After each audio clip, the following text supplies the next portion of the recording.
Hi, I am Ben Morrison, and you are watching, nay, experiencing, The Red Booth.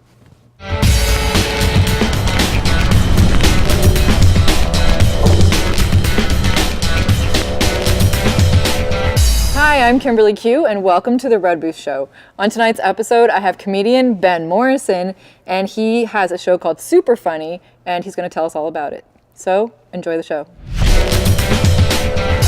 So, hey Ben, how's it going? It's going good. Good. It's going good in the old booth. Nice, thank you. My pleasure. You guys hear the echo? This place is great. I want to throw a rave in here, like a really illegal rave. Can we? No. Come on. You're not allowed. Move the booth, get some snacks, couple friends, close it up till 9 a.m., right? Just ask Techno Empire about that, you know? I love that name. That's the name of this place. Techno Empire? Yes. It's really called Techno Empire? Yes. I have found my home base. You found your calling. I've been looking for a Techno Empire. This is where you're going to go. Wow. Yep. That's all. Who's the king? You've arrived.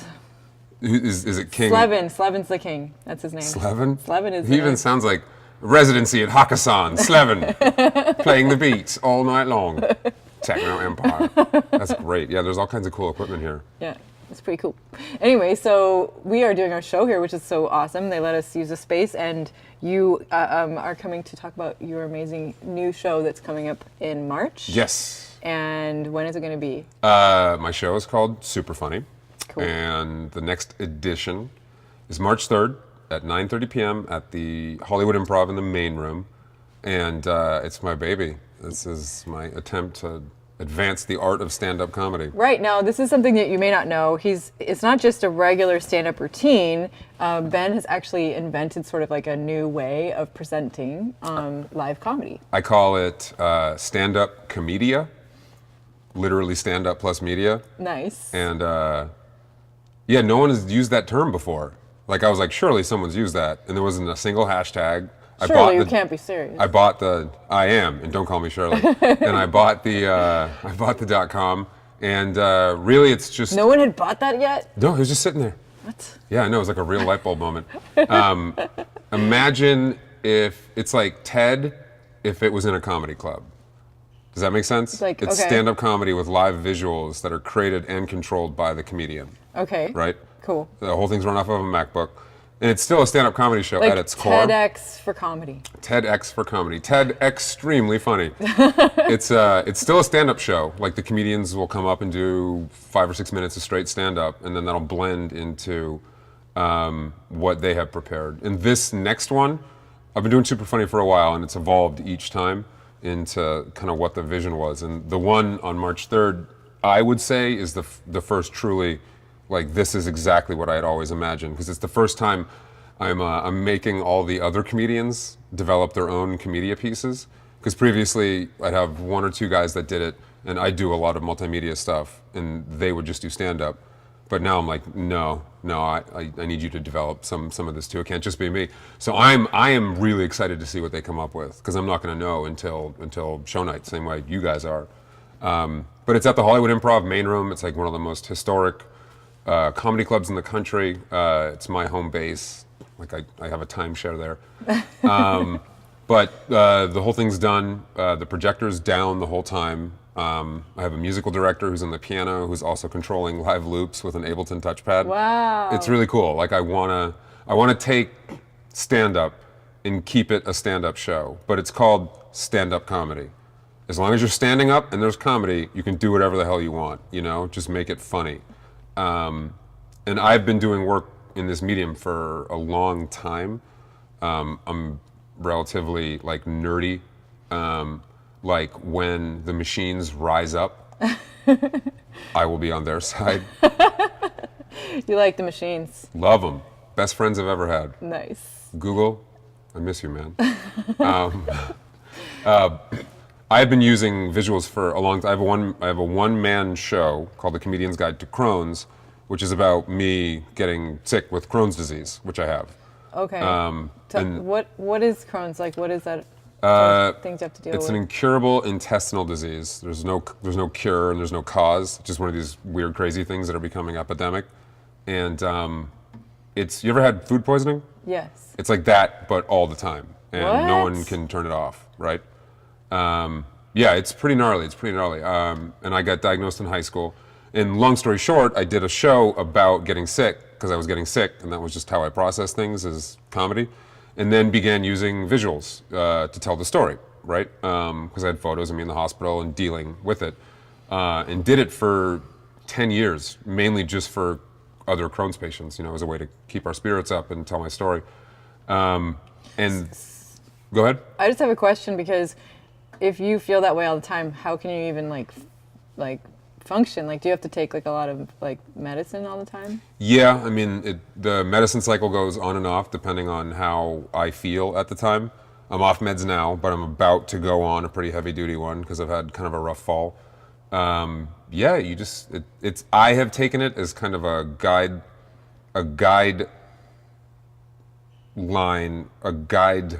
is that even a word? Guideline? As a means to live a very focused life from diet and exercise, etc. Because I need to do everything I can to keep it at bay. So I do most of my own cooking, and I have to stay, physically active and get sun and stuff like that. And depression's a big part of Crohn's too, because a lot of the symptoms essentially involve the bathroom. So when people have like nightmares, they don't talk about it because who knows, there's no dialogue for that, and humor is that dialogue. So because of that, I began doing the show and using photos. And then after a while, I was like, I could probably just plug in at comedy clubs and do similar material. And I'm a big photographer, and I've traveled a lot, and I had like 100 photos of like mistranslated signs that were just hilarious. And I was like, I learned how to do it with my show. I bet if I just put these funny signs in a row and did it in a comedy club, it would work. Right. And that was the start of the commedia. Yeah, my first piece, which I still do, is called Signs, and it's just signs from my travels, broken up into place by place. What are the signs in Ireland like? What are the signs in Thailand like? And then after doing that in comedy clubs, I was like, this works. This totally works. Because it's visual comedy, like audiences are very used to seeing visual comedy. On any late night show, any desk piece, their comedy is interlaced with the visuals the whole time. So I don't even need to acclimate audiences to it. It's just like, they're just totally. They're just like, that's what they're expecting almost. And so I developed more pieces like that because it was just super fun for me. And in a weird way, as a comedian, it's fun for me because I, in a weird way, feel like I can like hide behind the photos. Like I'm an audience member when I do it. Well, they're also looking at something else other than just you. Yeah. We have to take a quick break, actually. I love breaks. Sorry about that. We'll be right back with comedian Ben Morrison. Welcome back, and we are here with comedian Ben Morrison. Hello. Hello. So before that extended break that we took, we were talking about. So I began putting more pieces together, and also began learning like how to tie it into the audiovisual system in comedy clubs that they've like literally never used. Like all clubs have a projector, and that's really all I need, but all they've ever done is just make sure the microphone works, So I get up and I'm like, I need to plug in, I need an HDMI cable, I gotta make sure, where's the projector? They're like, what? Yeah, they're like, I know it works, like we watched a football game here once, and I'm like, oh God. So then I have to like crawl around, but it's kind of fun for me to figure out how to plug into systems, but began doing it. And after a while I had enough material, I was like, I wanna start my own show specifically to push this medium. And Superfunny is it. And it's super funny. It is actually quite super funny, yes. And how many other comedians are doing it with you now? There are 4 book comedians, and there'll be a surprise guest, which you will find out while you're there. Oh, sorry, I forgot to turn my phone off. It's my little sister. I'm gonna yell at her later for ruining this booth-based interview. That's okay. You can just tell us who the surprise guest is to make up for that. I see. Well, I will tell you the second they respond to my text messages. Eagerly awaiting myself. But it's always someone fun. The past guests we've had have been David Spade's done my show. Nice. Craig Robinson came and did a surprise drop-by and did an hour-and-a-half jam on the piano. That was awesome. Doesn't David Spade do a lot of stuff at the Ha Ha Club or something? Or? In North Hollywood on Lankershim? Yeah, he'll do drop-bys. Yeah. The Ha Ha's one of my other like local like dysfunctional families that I belong to. Nice. It's a great little club. Awesome. Who else has done it? Sherry Shepard, Pablo Francisco has done sets. It's just a really good time. Like the show's really, really fun. That's really awesome. good. And check this out. Check this out. You ready for this? Yes. Because I don't care about making money, the way I set it up is my email list is my comp list. So anyone watching who wants to go, who lives in Los Angeles, come on March 3rd, 9:30, Hollywood Improv. Simply go to superfunny.show, superfunny.show. And there you can watch previous Comedia clips that I've done. And more importantly, on the front page, join my Super Family list. And not only will you get all the lineups and updates, but the email is your ticket, and you get in for free. Whoa. I really wanted to build a show in a community quickly, and you never like make that much on these shows. Like it's a lot more worthwhile for me to build an audience for what I'm doing. Yeah. Than it is to make a couple $100 and needle my friends to like buy tickets. Like I don't care, just come for free. You know what I'm saying? Give me a high five, Yeah. but not with that arm. I know. I have a little bit of a boo boo on my She arm. hurt it at Sundance, hobnobbing with celebs. I was hobnobbing so hard that I hurt myself. Really? Yeah. Did Fassbender trip you again? I heard he like. Damn him. How'd you hurt? What happened? Can I ask? It's kind of embarrassing, but I slipped. Really? Yeah, and I don't even want to. I don't want to talk about it actually, 'cause Oh. it's so embarrassing. Did So you- I'm just gonna hide actually. Did you eat it in front of any notable Hollywood types? No, but I bent my finger Oh, ooh. sideways. Oh. I've never felt that kind of pain. I've never literally. I know. Oh, that's so creepy. I know. That's like the. You know you get that tingle at the base of your spine? Oh. Sorry. It's pretty bad. So, yes, but I'll be fine. Well, Look at her. She snapped her finger off and she's here doing interviews for you. This is right. dedication. This is what I do. I sacrifice. If anyone ever says I didn't, then But you can't see it. I'll show them the finger. 4 fingers on her right hand That right is now. right. It's like a Simpsons character. I'm kidding. There's 5. There's 5. I love it though because it was my middle finger, so I've been walking around with a splint on my middle finger, which is awesome. So Have yeah. you had the opportunity to like flip someone the bird and like use it? Well, only jokingly, but Really? yeah, it's been kind of funny. But are you walking around just hoping someone pisses you off? I mean, sometimes I just randomly just flick people off because That's good. and I just see what are they going to do? What are you going to do about it? You know what that's called? Karma. There you go. I'm payback, actually. I'm the payback. I'm Karma. Are you? Yeah. Woo. Yeah. Payback wears a black satin dress. I always knew it. That's right. Watch out. I love it here. Thank you. This is my little booth that I have been creating with lots of fun 50s nostalgia. Yeah. And also, obviously, I have my Betty Page clothing, which Uh-huh. is really a beautiful clothing line, and I love it. So it Well- goes with it, you know. You wear it well in a very respectful, non-Me Too way. Have you always had the same Now art? everyone has to be so careful. Yes, they Okay, do. but it's a good thing though because I mean it's good that happened. I really am really glad because now I think the guys who really are predatory Mm-hmm. are thinking twice. But everyone else, the poor guys who are like, oh Just shoot, nice. I don't want to say anything that's Yeah. gonna like the people that actually give a are now super careful and Oh, yeah. overly worried. Well, it's good because I was considering becoming a predator, and then I was like, no. you were like on the verge, and that's what stopped you. Yeah, I was like, can I be a predator? I was like, I probably should. I'm just gonna stick with being a good guy. Nice. I am. I'm glad it worked on you because that's really the point, you know. Yeah, it's a weird time, like in the whole world. You know, don't you feel like culture is like warping Definitely. in the last 3 years faster than it has in the last 30 years? Like the way I see it, there was the civil rights movement that was huge. I mean, let's not understate what a big deal that was culturally. Wait, can you hold that thought? I can hold that thought. Good, because we have to take a break. I love breaks. We'll be right back with Ben Morrison. And welcome back to the Red Booth Show. I'm here with comedian Ben Morrison. Hello. Hello.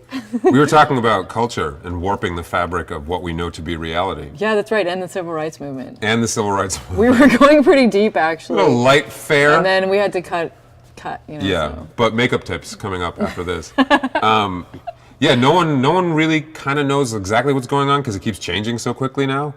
And what's interesting, what I like about being a comedian is it's kind of our job to like just dip in real quick and be like, this is pretty effed up and here's why I think we're all pretending it's not, you know? Yeah. For any number of different things, you know? So I'm glad I got really drunk one night and booked a stand-up comedy show 20 years ago. That was how it all started? That is exactly I how was it all just going to started. ask you, because I think that's kind of like the big turning point for people. Like, you know, usually they're like, people might say, oh, you're so funny, and then you're like, and then you actually, what gets people to start doing it In and my actually go case, up on stage? It was whiskey and an exhibitionist Serbian girlfriend. What? I went to NYU for theater. Okay. And, you know, there I was, like, I've been acting my whole life. And was going to NYU in, like, a very, like, strict conservatory theater training. Like, William Macy was my teacher. Whoa. And I'd been acting since I was, like, a sperm. And stand-up always kind of seemed like the Wild West to me. I just had a visual, and it was so weird. Yeah, like a little... Wherefore art thou? We had different... Her acting sperm was like dee dee dee dee dee, and mine was doing Hamlet. Alas, testicle, I knew him well. But I've been acting since I was a little kid, and it's like very much like, this is how you act. Train. And I would always listen to stand-up and be like, they're alone up there. I wonder what that's like. I remember at every like night in high school, I would tape on audio cassette Evening at the Improv, Bud Friedman's old nightly stand-up show on A&E, which is ironically the same room that I'm doing Superfunny in. So, Whoa. Hey, Lil Ben. It's fully come around now. And when I was at NYU, I just always loved stand-up passionately and wondered what it was like to be up there, because I had done every other type of performance, like Right. from musicals for thousands of people to plays to this and that. So you can also sing. Yeah, and I do music too. I'm actually just finished my new song Nice. about how like effed up all of society is that I'll be debuting at Superfunny. Nice. I'm pretty stoked about it. It's Do you called, sing live? yeah, no, Nice, it's that's I awesome. want it to be a real experience in front of the audience's eyes. I want to give them a show that they've never seen before.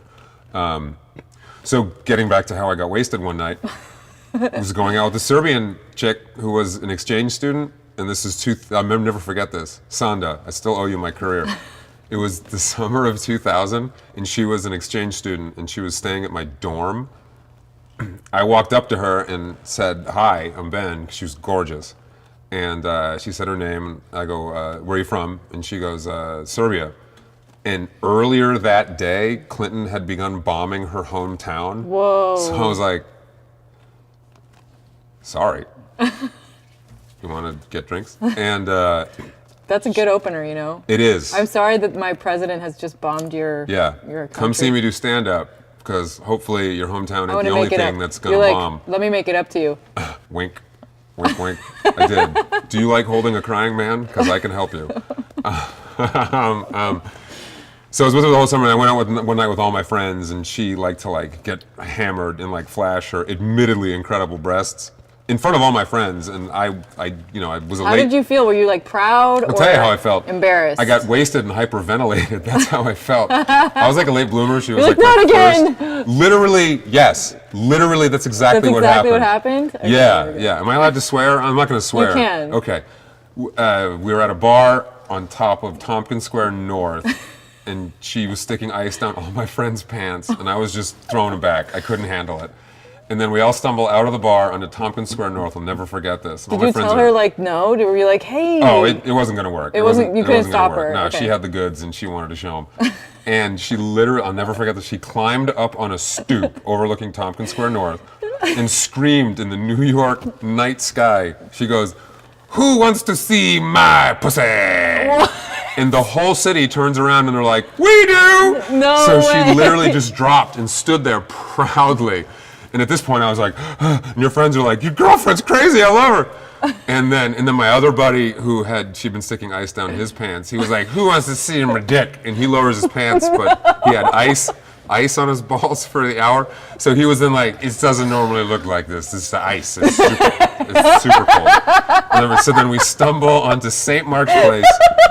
We stumble onto St. Mark's Place on this little bar that was about to get shut down. That was kind of our bar for the summer. I hope my network doesn't mind this story. It's true. funny. It's all true. Okay, it's all true. So there. So we go into the bar, and I'm just wasted, and I'm like, I can't breathe. And then she goes right for the jukebox, and I know that means pick some Show Your Breasts music. So I sit at the bar, and it's What is a good Show Your Breast music song? I don't know, maybe Divinals I Touch Myself. I'm not quite sure. I wasn't really focused on the I music can see that. at that point. That would work. So I sit at the bar, and it's empty. Like, my friend Meredith bartended there. We kind of had our own bar in St. Mark's Place for a whole summer. It was pretty awesome. Hold that thought. Are we back for a break that I love? We're going to take another quick break and come back with Ben Morrison. Spoiler alert, get drunk, book a stand-up show. No. And welcome back to the Red Booth Show. To a very serious Red Booth program. So there I am, stumbling into St. Mark's Place. So, by the way, he's telling a story about how he started doing stand-up that night. That fateful night. That fateful night, I'll never forget it. Wait, but did she actually show everybody her? Yeah. Yeah? Yeah. Wow. And they were, what is it, what in the Seinfeld joke? Appreciative? What was it? Spectacular. That, you know the episode of Seinfeld? When they're trying to figure out if Jerry's girl he's dating is real? It's that famous line from the, are they real? And he goes, they are. And they're spectacular. So that was going on. I went to the bar and I was just like, get me drunk. And she did. And it turns out the only other person at the bar was a booker for Stand Up New York, a comedy club on the Upper East Side. And she ran like the 6 o'clock, got to bring 10 friends, but anyone can get up shows. And my friend had known that stand-up was like my secret mistress, and she told her that he wants to be a comedian. And I guess I was like, sure do. So she signed me up for a show that Sunday night. And then I went in the bathroom and I passed out. Oh no! Oh my god! And I woke up the next morning. I was like, Were you what still? happened? You were still there in the bathroom? I'm just kidding. No, my buddy Big Joe. I came to as he was like, he literally carried me over his shoulder back to the dorm. Big Joe, he was funny. When he'd hang up, he'd go, peace. And anyway, and I was like, did I do anything stupid last night? Because I usually do things that are stupid when I'm drunk, which is why I don't drink anymore. That's good. Hey, high five for that. Do smoke pot though. Oh, well. I call it high and dry. Oh no. It could save lives. Think about it. Oh, This geez. is California. I'm not personally into this sort of thing, but I know it's popular. But I think it's best to be completely drug free. Wonderful. Yes, that's my Wonderful. approach. Just for the record, everybody out there. But yeah. I'm not. I mean, you know, being high would sure make a bum arm a lot easier to deal with. But we're not talking about this. So to bring this whole thing home, I woke up in the morning and discovered that I now had a stand-up comedy show on Sunday. Wow. And with making How many days away was that? It was a week. It was July 4th weekend, 2000. And with making a big artistic decision like this, it was now up to me to find the cojones to call a comedy club and cancel a show instead of find the cojones to call and book myself on one, which I probably never would have done. And I was like, I'm gonna do it. And I did it, and I was horrible, and I loved it. I loved how bad I was at it. Really? Because I had I had grown up in such a conservatory world, and I had done so much acting at that point where I remember being on stage in plays thinking to myself, this sucks. And the second it was over, I won't come back, that was amazing, that was amazing. And feeling that disconnect between the artistic experience I was having and what the audience was having. And I wanted to be in the moment with both of those. And with stand-up, like, I couldn't breathe properly. I didn't know how to hold the mic, you know, because you essentially... Because you were like... Well, when you do it, I was the Darth Vader comic. You are my closer. But when little things you don't realize when you start doing stand-up, right? Like, you hyperventilate before you go up because it's so... Because of the nerves in it? Yeah, the and that affects your ability to breathe, which in turn affects, you know, a little thing called timing. So it's not just telling jokes up there, it's learning how to calm your heart rate down to the point that you can just... How do you? Practice, like endless practice. I do meditate. I go deep. But I do actually meditate quite a bit. Wow. No, you just do it over and over and over and over and over and over again. You know, Mark Maron said to me, Practice. It's practice, right? well, I started doing a show in the Village called Come Drunk Comedy that became really popular because I rented out this like basement theater on St. Mark's, and we'd like stuff 100 NYU students in there, and in the audience were buckets of beer, very illegal. But it took off because reasons, and I got huge comedians to do it because it was like my first show had Zach Galifianakis on it. What? I didn't know who he was. I just went to Eating It at Luna Lounge in the East Village and picked off their comics. And Mark Maron started doing it. Was he already known at that time, or was He was it beginning to get known. So you hadn't at the been very, in very beginning. The Hangover yet? No. This is 2000. No, yeah, 2001 or 2. No, he brought his keyboard. He started by doing musical comedy. That's awesome. He set his keyboard up. Yeah, I had Dimitri Martin. Maron did it a lot, and because I didn't know that you had to pay these people, would destroy me. Like when I brought him up, and yeah, he brought me up once, and he was like, Ben, you know, I worry about you, man. I worry about you, man. I'm just worried that I'm not going to hear about you, like, hooked on drugs, touring with a reggae band in 20 years. And my friends were like, oh, and he was like, oh, Ben, oh, poor Ben, poor Ben. And here I am, like, watching him kneeling, like, just beaming because Mark Maron's talking to me. And he goes, I'm going to tell you this one thing, I'm going to tell you clear. Funny doesn't begin until your heroes make you cry. I've never forgotten that. And after the show, he was like, sorry if I leaned into you a little bit. But he's like, look, buddy, I see a lot of you doing this. If you want to be a comedian, if you really want to be a comedian, you got to do what the rest of us did. Spend the next 5 years of your life sitting in the back of a shitty comedy club just listening. And, you know, I graduated months before September 11th. And after that, no one wanted to hear about my stupid NYU theater degree. All the work left the city immediately, and I was like, but at that point I'd been doing stand-up for a couple of years, so I was like, I think this is the universe telling me I need to become a comedian in New York, because stand-up was the one art form that people really needed and was very active from like the week it happened on. You know, people needed to laugh, and the comedy clubs were where they did it. And then I was like, well, this is the only stage that wants me or I can get up on right now, so I'm going to do this. So you cheered up New York? I solved September 11th. I'll go on record by saying. No, that's super cool, though. I love that. I think that's fantastic. So, that's what it's all about, you know? To bring this whole thing home, and Yeah. thank you very much, because Yeah. you're awesome and this is awesome. Superfunny is essentially me combining the first 20 years of my life doing theater and the second 20 years of my life doing stand-up. And then you're just going to have to start dancing, too. Don't think I haven't thought that. The dance number, I don't have time for March, but April, you better watch out. I want to see some Michael Jackson moves. Oh, Can you watch do the me. moonwalk? 'Cause I actually can't. I've never been able You to do can't? it. No. You can't? I've always wanted to. You need to learn. I do liquid. I did a lot of raving in New York. Well, Ben, it's actually run out of time What? here on the show. I know. You know, I love Sorry. breaks, but not when it's our last That one. this is the end. I So hate your breaks. it's been so fun having It's you been on the awesome. show. Thank you. Thank you very much for letting me ramble on and on. I really appreciate it. It was very interesting. Well, she said it. Superfunny.show. Join Yeah. the list. You'll have a free ticket waiting. Yeah, go Sunday, see the show. March 3rd, Hollywood Improv Main Room. All right, Come. go.